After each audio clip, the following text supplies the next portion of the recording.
Hello, and welcome to the Fighting Moose podcast. I'm your host and narrator, Jason Hendrickson. This is a podcast where I retell stories, some fictional and some historical, that can be enjoyed by people of all ages.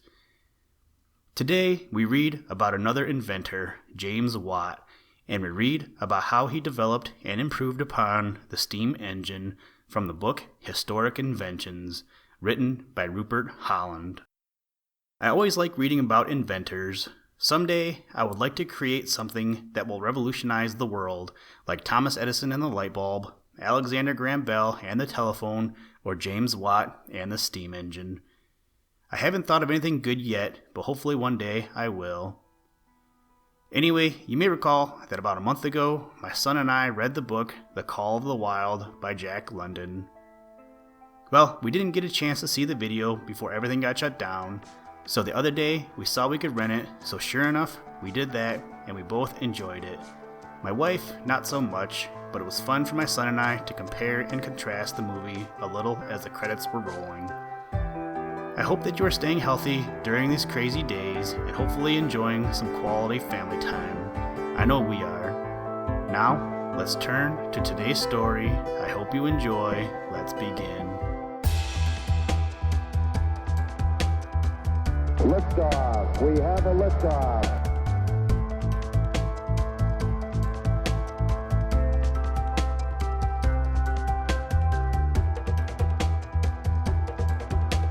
We choose to go to the moon in this decade and do the other things, not because they are easy, but because they are hard.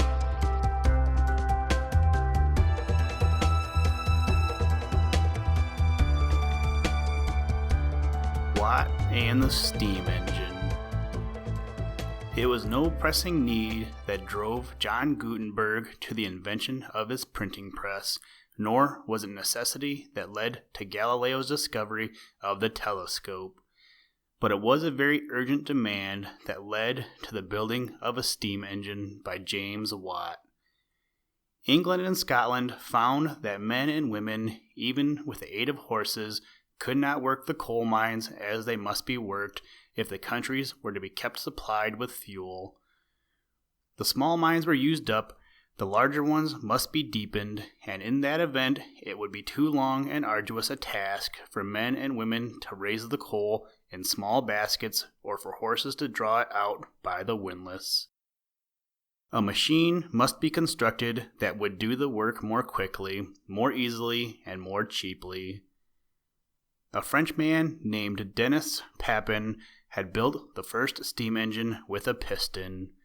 He had seen certain experiments that showed him how much strength there was in compressed air.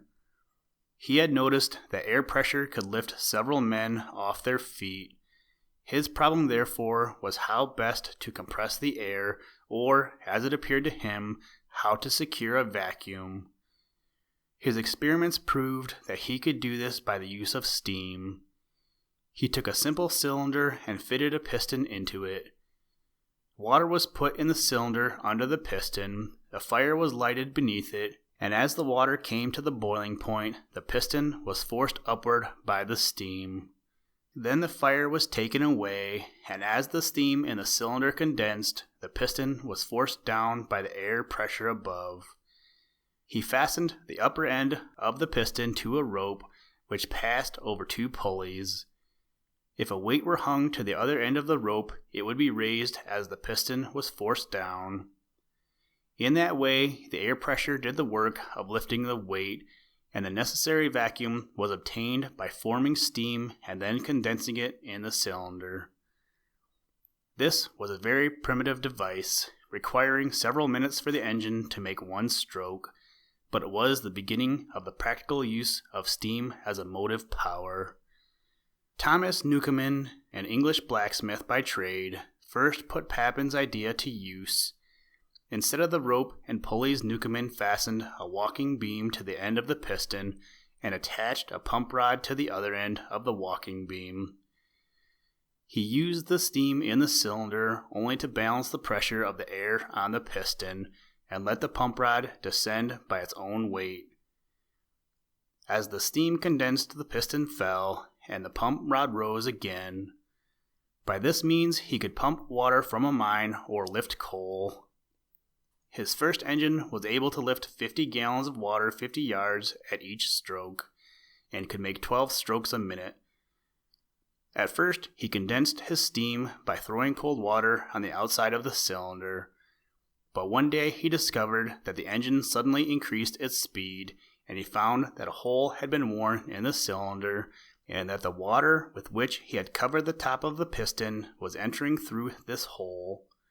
This condensed the steam more rapidly, and he adopted it as an improvement in his next engine. A little later, a boy named Humphrey Potter, who had charge of turning the cocks that let the water and steam into the cylinder, found a way of tying strings to the cocks so that the engine would turn them itself, and so originated what came to be known as valve gear.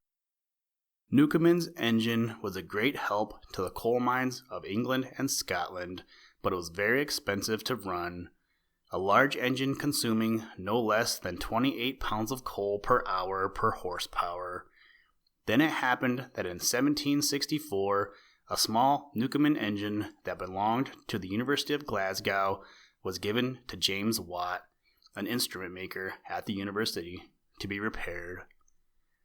To do this properly, he made a study of all that had been discovered in regard to engines, and then set about to construct one for himself.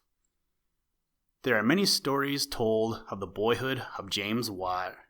He lived at Greenock on the River Clyde in Scotland, and was of a quiet, almost shy disposition and delicate in health. He was fond of drawing and of studying mechanical problems, but rarely had much to say about his studies. The story goes that as he sat one evening at the tea table with his aunt, Mrs. Muirhead, she said reprovingly to him, "James Watt, I never saw such an idle boy. Take a book or employ yourself usefully. For the last hour you haven't spoken a word, but taken off the lid of that kettle and put it on again, holding a cup or a silver spoon over the steam, watching it rise from the spout, and catching the drops it falls into. Aren't you ashamed of spending your time in this way?" And history goes on to presume that as the boy watched the bubbling kettle, he was studying the laws of steam and making ready to put them to good use some day. He picked out the trade of a maker of mathematical instruments and went to London to fit himself for it.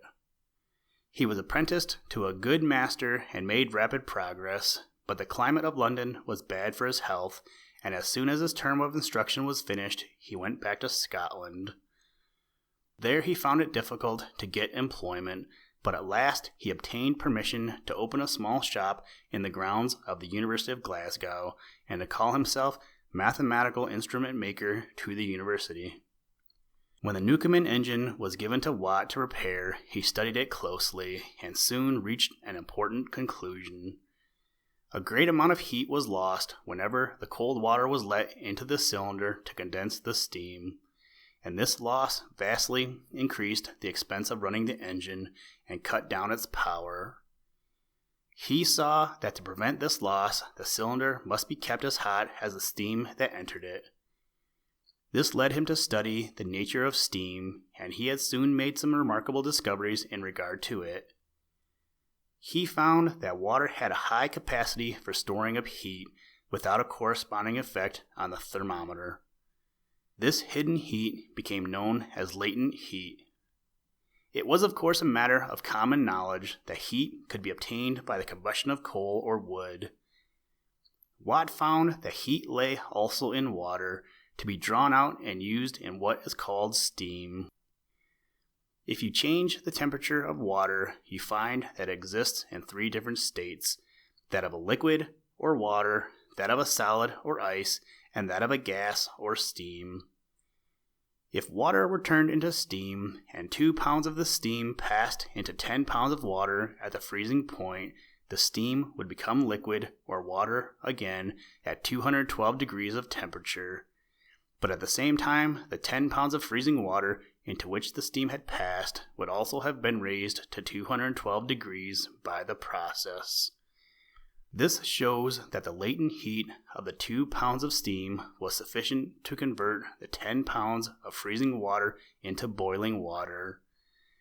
That is the latent heat which is set free to work when the steam coming in contact with the cold changes the vapor from its gaseous to a liquid state.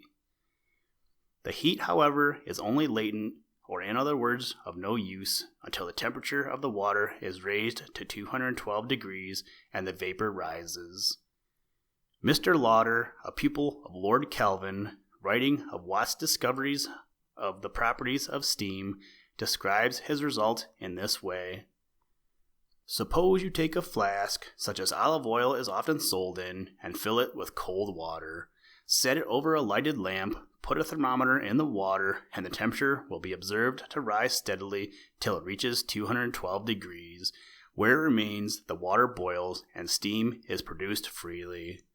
Now draw the thermometer out of the water, but leaving it still in the steam. It remains steady at the same point, 212 degrees. Now it requires quite a long time and a large amount of heat to convert all the water into steam. As the steam goes off at the same temperature as the water, it is evident a quantity of heat has escaped in the steam, of which the thermometer gives us no account. This is latent heat. Now if you blow the steam into cold water instead of allowing it to pass into the air, you will find that it heats the water 6 times more than what is due to its indicated temperature. To fix your idea, suppose you take 100 pounds of water at 60 degrees and blow 1 pound of steam into it, making 101 pounds. Its temperature will now be about 72 degrees, a rise of 12 degrees.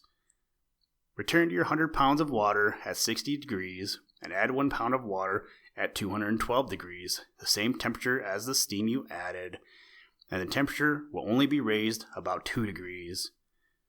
The 1 pound of steam heats 6 times more than the 1 pound of water, both being at the same temperature. This is the quantity of latent heat, which means simply hidden heat in steam. Proceeding further with the experiment, if instead of allowing the steam to blow into the water, you confine it until it gets to some pressure, then blow it into the water, it takes the same weight to raise the temperature to the same degree. This means that the total heat remains practically the same, no matter at what pressure. This is James Watt's discovery, and it led him to the use of high-pressure steam used expansively. Newcomen, in making his steam engine, had simply made additions to Papin's model. Watt had already done much more, for in trying to find how the engine might be made of greater service, he had discovered at the outset the principle of the latent heat of steam. He knew that in Newcomen's engine 4/5 of all the steam used was lost in heating the cold cylinder, and that only 1/5 was actually used in moving the piston. It was easy to see how this loss occurred. The cylinder was cooled at the top because it was open to the air, and was cooled at the bottom in condensing the steam that had driven the piston up so as to create a vacuum which would lower the piston for another stroke. Watt knew that what he wanted was a plan by which the cylinder could always be kept as hot as the steam that went into it. How was he to obtain this? He solved it by the invention of the separate condenser. This is how he tells of his discovery. I had gone to take a walk on a fine Sabbath afternoon early in 1765. I had entered the green by the gate at the foot of Charlotte Street, and had passed the old washing house when the idea came into my mind that as steam was an elastic body, it would rush into a vacuum, and if a communication were made between the cylinder and an exhausted vessel, it would rush into it, and might be there condensed without cooling the cylinder. I then saw that I must get rid of the condensed steam and injection water if I used a jet as in Newcomen's engine. 2 ways of doing this occurred to me. First, the water might be run off by a descending pipe, if an outlet could be got at the depth of 35 or 36 feet, and any air might be extracted by a small pump. The second was to make the pump large enough to extract both water and air. I had not walked farther than the golf house when the whole thing was arranged in my mind. This was the discovery that gave us practically the modern steam engine, with its countless uses in unnumbered fields. Newcomen's engine was limited to the pressure of the atmosphere. Watts could use the tremendous force of steam under higher and higher pressure. He led the steam out of the cylinder and condensed it in a separate vessel, thereby leaving the cylinder hot. He closed the cylinder top and prevented the loss of steam. The invention may seem simple enough as we study it, but as a matter of fact, it was the attainment of this result of keeping the cylinder as hot as the steam that enters it that has given us our steam engine. The morning following that Sunday afternoon on which the idea of the condenser had occurred to Watt, he borrowed a brass syringe from a college friend, and using this as a cylinder and a tin can as a condenser, tried his experiment. The scheme worked, albeit in a primitive way, and Watt saw that he was on the track of an engine that would revolutionize the labor of men. But he saw also that it would take both time and money to bring his invention to its most efficient form. His instrument-making business had prospered. He had taken in a partner, and the firm now employed 16 workmen. About the same time he married and rented a house outside the university grounds. Soon he was busily at work building a working model of his steam engine. A working model was very hard to make. Watt himself was a skillful mechanician, but the men who helped him were not. The making of the cylinder and the piston gave him the chief trouble. The cylinder would leak. It took him months to devise the tools that would enable him to make a perfect fitting cylinder, and when he had accomplished that, he still found that in one way or another a certain amount of steam would escape. Yet, although imperfect, his model was already more times more powerful than the Newcomen engine he had started with. But before very long, Watt found that this work was leading him into debt. He told his good friend, Professor Black, who had discovered the latent heat of steam before Watt had, that he needed a partner to help him in his business of building engines. Black suggested Dr. Roebuck, who had opened the well-known Carron Iron Works near Glasgow. The two men met and after some negotiations formed a partnership. Roebuck agreed to pay Watt's debts to the sum of £1,000 to provide the money for further experiments and to obtain a patent for the steam engine. In return for this, he had to become the owner of a 2/3 interest in the invention. It was more difficult to secure a patent in those days than in later times, for both the courts and the public considered that the right to make use of any new invention should belong to the whole world and not alone to one man or to a few men. Watt's models had to be very carefully made and his designs very accurately drawn if he was to secure any real protection, and the preparation of those took a vast amount of time. But Roebuck continued to encourage him, and on January 5, 1769, he was granted his first patent, the very same day on which another great English inventor, Arkwright, obtained a patent for his spinning frame. This first patent covered Watt's invention of the condenser, but not his next invention, which was the double-acting engine, or in other words, a method by which the steam should do work on the downward as well as on the upward stroke. With his patent secured, Watt spent 6 months building a huge new engine, which he had ready for use in September 1769. In spite of all his painstaking, it was only a partial success. The cylinder had been badly cast, the pipe condenser did not work properly, and there was still the old leakage of steam at the piston. Men began to doubt whether the new engine could ever be made to accomplish what Watt claimed for it.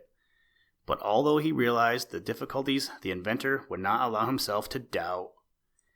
Unfortunately, his way was no longer clear. Dr. Roebuck met with reverses and had to end the partnership agreement, and Watt had to borrow money from his old friend Professor Black to secure his patent.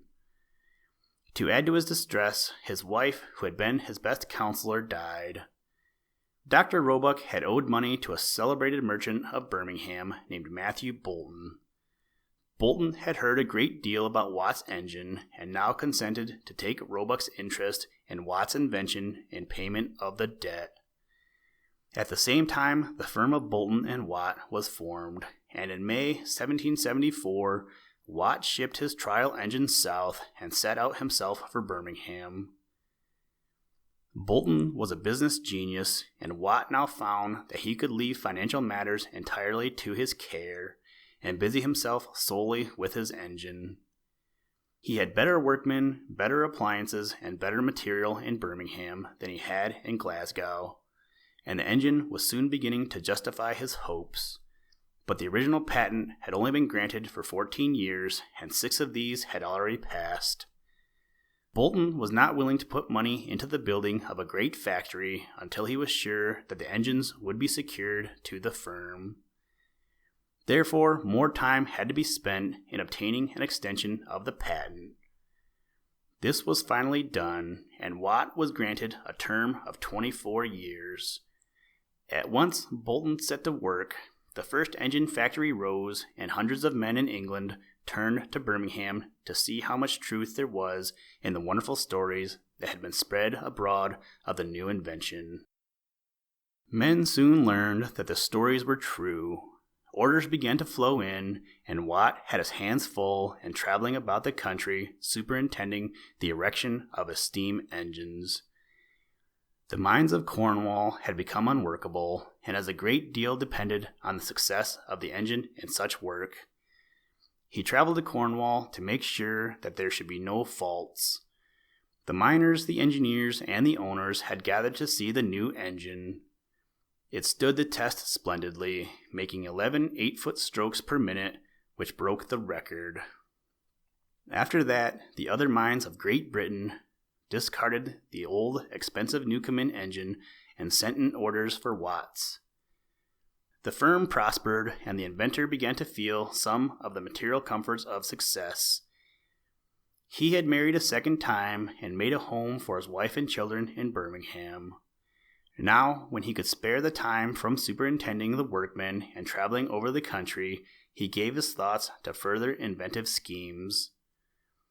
Watt had not only invented the condenser and the double-acting engine, he had produced an indicator for measuring the pressure of steam in the cylinder, and also what was called the fly ball governor, which took the place of the throttle valve he had first used to regulate the speed of his engines.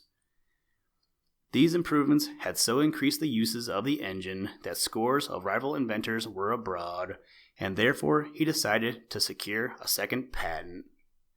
This he did in 1781, the patent being issued for certain new methods of producing a continued rotative motion around an axis or center, and thereby to give motion to the wheels of mills or other machines. The next year he secured still another patent, and now he had so perfected his double-acting engine that it had a regular and easily controlled motion, in consequence of which, as he said in his specifications, in most of our great manufactories, these engines now supply the place of water, wind, and horse mills, and instead of carrying the work to the power, the prime agent is placed wherever it is most convenient to the manufacturer. This meant that the steam engine had now reached the point where it could be made to serve for almost any purpose and placed in almost any position that might be required. There was one further step for Watt to take in the development of his invention. He wished a more powerful engine than his double-acting one, and so he produced the compound engine. This was really two engines, the cylinders and condensers of which were so connected that the steam which had been used to press on the piston of the first could then be used to act expansively upon the piston of the second, and in this way the second engine be made to work either alternately or simultaneously with the first. And this compound engine is practically the very engine that we have today. Improvements have been made, but they have been made in details. The piston rings invented by Cartwright had prevented the escape of steam, and so permitted the use of a higher pressure than Watt could achieve. And the crosshead invented by Haswell has provided the piston with a better bed on which to rest and freed it from a certain friction. The firm of Boulton and Watt had a successful career, and in time the sons of the two partners took the latter's place. Watt had occasion to protect his patents by suit at law, but he was victorious in this, and by the time the patent rights had expired, the firm had built up such a large business that it was safe from rivals. Confident of his son's ability to carry on the business, Watt at length retired, to busy himself in studying other inventions, to cultivate his garden, and to revisit familiar scenes in his beloved Scotland. The steam engine had come to take its place in the great onward march of progress. Men were already at work planning to make it move cars across the land and ships upon the sea. It was to revolutionize the manufacture of almost everything. What men and women had done before by hand, it was now to do, and, devised at first because of the great need of a new way to work the coal mines, it was to provide a motive power to accomplish all kinds of labor. Such is the story of how James Watt took Newcomen's simple piston and cylinder and so harnessed steam that he could make it do the work he wanted.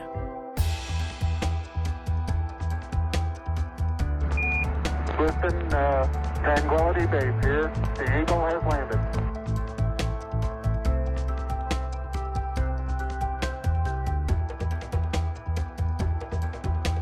That's one small step for man,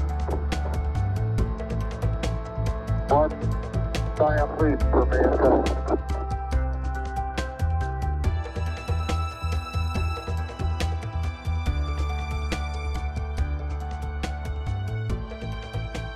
Thank you for listening to this episode of the Fighting Moose podcast. Please join us next time as we read another exciting story. Today's music was provided by the artist Analog by Nature, and the audio clips were provided from NASA. For more information to download and or listen to audio or materials from all our recordings, or to contact us, please visit www.thefightingmoose.com, or you can follow the links in the show notes. And as always, try and do a random act of kindness every day. Mission complete, Houston. After serving the world for over 30 years, the space shuttle's earned its place in history and it's come to a final stop.